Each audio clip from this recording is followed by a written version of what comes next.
Hello friends, तो आज की इस वीडियो में हम देखते हैं असाइनमेंट कॉपी। अगर आप बीएड फर्स्ट ईयर में हो तो हम इस वीडियो में आज असाइनमेंट कॉपी देखने वाले हैं। तो ये वीडियो आपके लिए काफ़ी ज़्यादा यूजफुल होने वाली है। आपको 4 असाइनमेंट कॉपी बनानी होती है। ये आपको लेसन प्लान में मिलती है। ऑलरेडी मैंने वीडियो बना दी है कि लेसन प्लान किस तरह के होते हैं, कॉलेज से कैसे मिलते हैं, किस तरह के अंदर से होते हैं, आपको क्या करना पड़ता है। तो आप प्रीवियस वीडियो जाकर चेक कर सकते हो। ठीक है, तो ये असाइनमेंट जो आपकी कॉपी है, ठीक है, तो मतलब इस तरह की कुछ होती है आपके असाइनमेंट कॉपी। देखिए लिखा है यहाँ पर, ठीक है ना। यहाँ पे आपको अपना नेम लिखना होता है, मैंने भी हाइड कर दिया है। SCR नंबर आपको लिखना होता है। सेमेस्टर आप बीएड फर्स्ट ईयर कर रहे हो तो सेमेस्टर आपका फर्स्ट ईयर, एंड कोर्स आप बीएड कर रहे हो। सब्जेक्ट यहाँ पे आपको सब्जेक्ट लिखना पड़ता है आपका टीचर, टीचिंग एंड टेक्नोलॉजी। ठीक है, जो आपका ये क्या होता है, कंपल्सरी होता है subject teacher, teaching and technology सबको बनानी पड़ती है। तो इस तरह से कुछ क्या होती है आपकी असाइनमेंट कॉपी होती है। मैं आपको फर्स्ट कॉपी दिखा रही हूँ, टीचर, टीचिंग एंड टेक्नोलॉजी। इसका आपको कोड भी याद रखना होता है कि आपका कोड, हर सब्जेक्ट का कोड आपका क्या होता है। मैं दीनदयाल कॉलेज से मैंने बीएड की है तो मैं इस तरह से आपको दिखा रही हूँ। ठीक है ना, आगे से क्या होती है। चलिए अब हम देखते हैं अंदर से कॉपी किस तरह से होती है। देखिए आपको फर्स्ट पेज देखिए इस तरह होता है। यहाँ पे आपने पेज खोला तो क्या होता है, आपका जो टीचर, टीचिंग एंड टेक्नोलॉजी जो सब्जेक्ट, इसका कोड क्या होता है आपका 104 होता है। कोड आपको हमेशा याद रखना है और कोड हमेशा लिखना है। ठीक है, फर्स्ट पेज पे इस तरह बड़ा बड़ा आपको कोड लिखना है। इससे भी बड़ा आप लिख सकते हो कोड, बड़े बड़े अक्षर में आपको कोड लिखना होता है। एंड आपको टॉपिक, किस टॉपिक पे आपको बनाना है। ठीक है ना, अब teacher, teaching and technology subject किससे है, टीचिंग से, मीन्स शिक्षा है, इसमें एजुकेशन है। तो आपको टॉपिक लिखना पड़ता है बड़ा बड़ा इस तरह। शिक्षा में प्रौद्योगिकी प्रासंगिकता पर पावर पॉइंट प्रस्तुति के लिए तैयारी,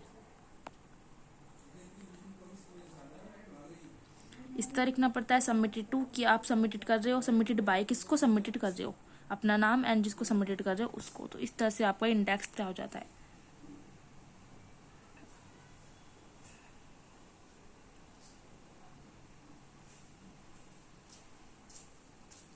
फिर आप आगे क्या करते हो, आगे ये वाला पेपर आप छोड़ देते हो, प्लेन पेपर इस तरह से इधर का, और आप टॉपिक ले लेते हो अपना पावर पॉइंट। मैंने पावर पॉइंट टॉपिक लिया था, तो आप कोई भी टॉपिक ले सकते हो। अगर आपको मेरी ही कॉपी करनी है तो आप कर सकते हो, कोई फर्क नहीं पड़ेगा। आप मेरी इस वीडियो को देखकर कॉपी कर सकते हो। तो फर्स्ट आपका जो टॉपिक हो जाएगा पावर पॉइंट। आपको क्या लिखना है, उसका जर्नल से इंट्रोडक्शन रखना है पावर पॉइंट के बारे में। जैसे लिखा है, माइक्रोसॉफ्ट ऑफिस एक एप्लीकेशन सॉफ्टवेयर है। यह सॉफ्टवेयर ऑफिस से संबंधित कार्य जैसे ग्राफ तैयार करना, अकाउंटिंग करना, डाटाबेस विश्लेषण और पत्र लेखन आदि किए जाते हैं। इसीलिए MS ऑफिस कहा जाता है। इसमें 4 प्रोग्राम होते हैं, MS Word, MS Excel, MS Access, MS PowerPoint. एक बात और बता दूं, जो ये आपकी असाइनमेंट है, ये आप जिस भी कॉलेज से बीएड कर रहे हो, किसी भी कॉलेज, प्राइवेट कॉलेज से कर रहे हो, तो क्या होता है, आपको कॉलेज वाले ही ना प्रीवियस ईयर के दे देते हैं। ये किसी भी प्रीवियस ईयर के जो किसी भी स्टूडेंट के रखे रहते हैं ना, जिसे हम सबमिट कर देते हैं कॉलेज में, तो वो आपको दे देते हैं कि आप कॉपी कर लो। तो आप चाहे तो उनकी लेके कॉपी कर सकते हो, बट अगर आपको मेरी वीडियो देख के बनाने हैं तो आप ये भी बना सकते हो, कोई प्रॉब्लम नहीं होगी। ये आपके सबमिट होते हैं बाद में, थोड़ा बहुत आपको इसमें से पढ़ना होता है, इतना ज़रूरी नहीं होता। बस आपने इस असाइनमेंट में लिखा क्या है उसके बारे में आपको पता होना चाहिए। ठीक है ना, तो आप ये जो है पावर पॉइंट के बारे में कुछ लिख सकते हो। जैसे लिखा है, MS ऑफिस के सभी प्रोग्राम मूल रूप से अलग अलग प्रकार के कार्यों को करने के लिए होते हैं, किंतु इन सब की कार्यप्रणाली में समानताएं अलग नहीं है। एक प्रोग्राम पर कार्य करने के बाद दूसरा प्रोग्राम सीखना सरल हो जाता है। इसके साथ ही कोई चित्र, सूचनाएं, सामग्री एक प्रोग्राम से दूसरे प्रोग्राम में ले जाना क्या हो जाता है, बहुत सिंपल हो जाता है। यही कारण है कि इनमें प्रत्येक प्रकार के मिश्रित कार्य का कंप्यूटरीकरण किया जा सकता है। यहाँ कंप्यूटरीकरण सहायक विधि के अंदर पावर पॉइंट के कार्यों को निम्न रूप से स्पष्ट किया जा सकता है। इस तरह से नेक्स्ट पेज है, ये फिर आपके पावर पॉइंट के कुछ आपको कार्य लिखने हैं। और सबसे अच्छी बात है कि आप जो भी टॉपिक ले रहे हो उससे रिलेटेड आपको साइबर कैफे में जाके आपको एक क्या निकलवा लेना, इस तरह का आपको फोटो निकलवा लेने हैं, ये चित्र आपको निकलवा लेने हैं।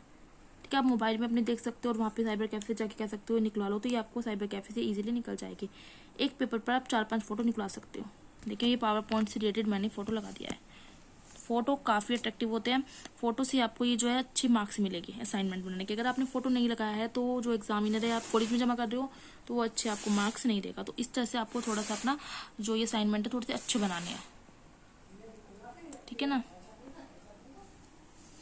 देखिए आगे आ जाता है फिर पावर पॉइंट कार्य कैसे करता है। ठीक है ना, आगे मैंने पहले पावर पॉइंट लिखा है, पावर पॉइंट के कार्य, और पावर पॉइंट अब कार्य कैसे करता है। यदि पावर पॉइंट में पर्दा पूर्ण रूप से डिजिटल, जैसे परंपरागत स्लाइड में प्रस्तुतकर्ता को पर्दे पर सूचनाएं प्रदर्शन के आगे देना। पावर पॉइंट होता है ना, जैसे मतलब कोई स्लाइड लगी रहती है उस पर डिजिटल, स्लाइड में शब्द, छाया, ग्राफ और मूवी भी रहती है। इनका संगठन एक बिंदु से दूसरे बिंदु तक ले जाने के लिए किया जाता है और इसका प्रयोग सही समय पर सही सूचनाएं प्रदर्शित करने के लिए भी किया जाता है। तो पावर पॉइंट कार्य कैसे करता है ये आपका हो जाता है। इसके बाद आप लिखोगे पावर पॉइंट एक रूपरेखा के रूप में, ठीक है ना।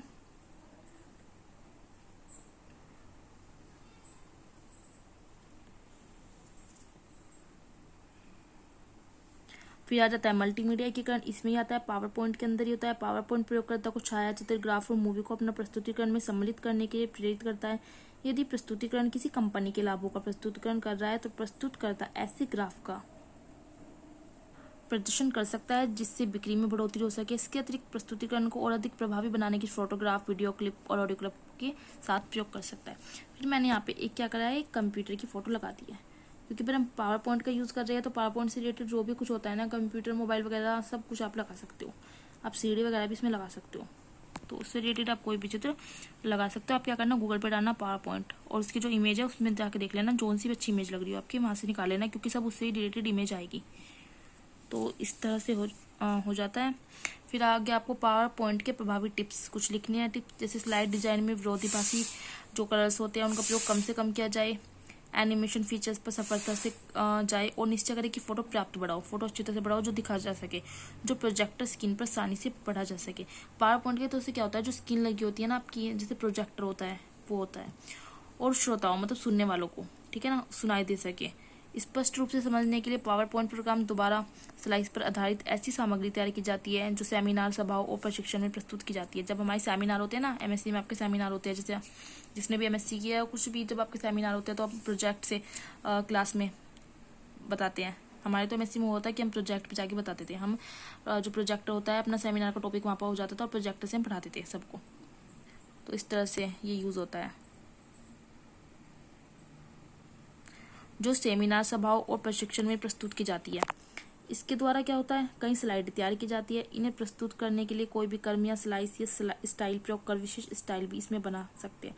इस प्रकार पावर पॉइंट में अभ्यास कार्य कंप्यूटर पे किया जा सकता है और इसमें स्लाइड में जो सामग्री लगाई जाती है उसमें भी अनेक प्रकार के एनिमेशन प्रभाव डाले जा सकते हैं। पावर पॉइंट उच्च स्तरीय नवाचार है, ऐसा प्रोग्राम है जिससे आपकी सफलता सिद्ध हो जाती है कि आपने अपने प्रस्तुतिकरण सुंदर तरीके से किया है।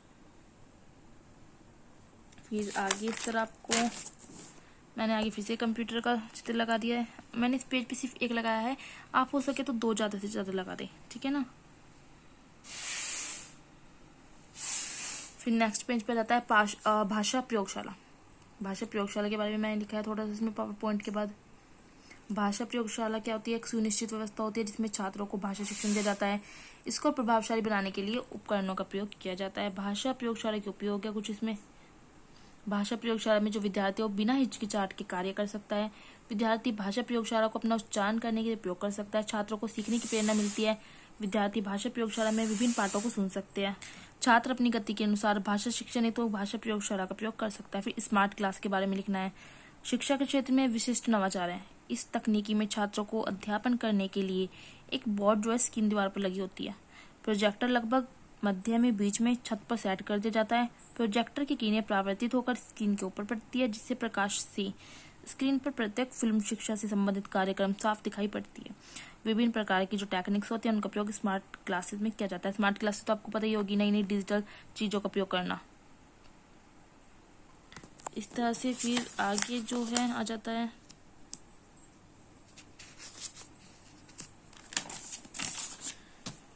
ये मैंने कुछ क्या लगाए यहाँ पे डायग्राम लगा दिया। देखिए बच्चे पढ़ रहे हैं, स्मार्ट क्लासेस का कुछ इस तरह से लगा दिया है। और एक मैंने लगा दिया है कि हम लैपटॉप पर, जैसे हम स्मार्ट क्लासेस की बात करें तो लैपटॉप मोबाइल ज़्यादा यूज़ होता है, इंटरनेट से हम कुछ भी पढ़ सकते हैं। तो मैंने एक फ़ोटो ये लगा रखा है। इसमें आप कुछ भी इस तरह से रिलेटेड फोटो आप लगा सकते हो। फिर मैंने लिखा है यहाँ पे कंप्यूटर के बारे में। कंप्यूटर का पता है आप कितना बड़ा योगदान होता है पढ़ाई में। कंप्यूटर का क्या होता है, किसी भी चीज़ का गणना करना, कैलकुलेशन, परंतु उसका क्षेत्र वर्तमान में केवल गणना तक सीमित नहीं है, वरन सूचना देना या कोई कैलकुलेशन करना आधुनिक कंप्यूटर को बुद्धि निर्गत करने वाली मशीन की संज्ञा भी दी जाती है।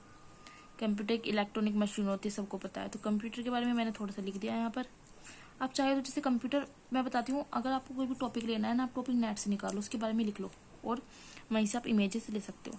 स्लाइड प्रोजेक्टर के बारे में थोड़ा सा लिख दिया है मैंने। और इस तरह से आपको क्या करना है, ये मेरे लास्ट पेज है स्लाइड प्रोजेक्टर के शशिकला। तो आपको जो आपको असाइनमेंट कॉपी मिलेगी ना, जितना ज़्यादा हो सके आप लास्ट पेज तक भरने की कोशिश करें, क्योंकि जब एग्जामिनर या कोई भी टीचर आपको भी देखता है तो देखता है हाँ लास्ट तक भर रखा है, काफ़ी अच्छा कुछ लिख रखा है इसने। तो इस तरह से आप अपनी असाइनमेंट की कॉपी बना सकते हो, ठीक है ना।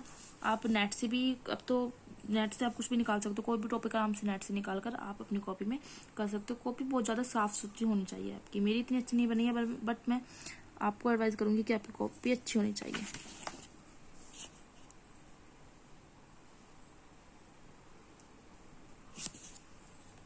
एक बार स्टार्टिंग से आपको इसका दिखा देती हूँ। नेक्स्ट वीडियो में मैं आपको नेक्स्ट असाइनमेंट दिखाऊंगी।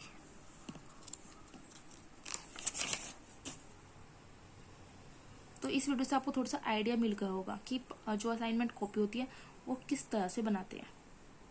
टॉपिक आप अपने हिसाब से कुछ भी ले सकते हो, जरूरी नहीं है कि आप ये टॉपिक लिखो, लेकिन अगर आपको ये कॉपी करना है तो आप ये कॉपी कर सकते हो, कोई प्रॉब्लम आपको नहीं होगी। वरना जिस भी कॉलेज से आप बीएड कर रहे हो वहाँ पे जो प्रीवियस ईयर के बच्चे करके जाते हैं बीएड, तो उनके जो ये असाइनमेंट सबमिट हो जाते हैं, आप अपने टीचर से कह के भी कॉपी निकलवा सकते हो। मेरा वीडियो बनाने का यही पर्पज था कि आपको पता चल जाए कि असाइनमेंट कॉपी किस तरह की होती है और किस तरह से करते हैं। मैं इतनी इस कॉपी की पीडीएफ भी अपने टेलीग्राम चैनल पर आपको प्रोवाइड कर दूंगी। आप मेरे जो टेलीग्राम चैनल है उसको ज्वाइन कर लें, तो वहाँ पर इसकी आपको पीडीएफ मिल जाएगी।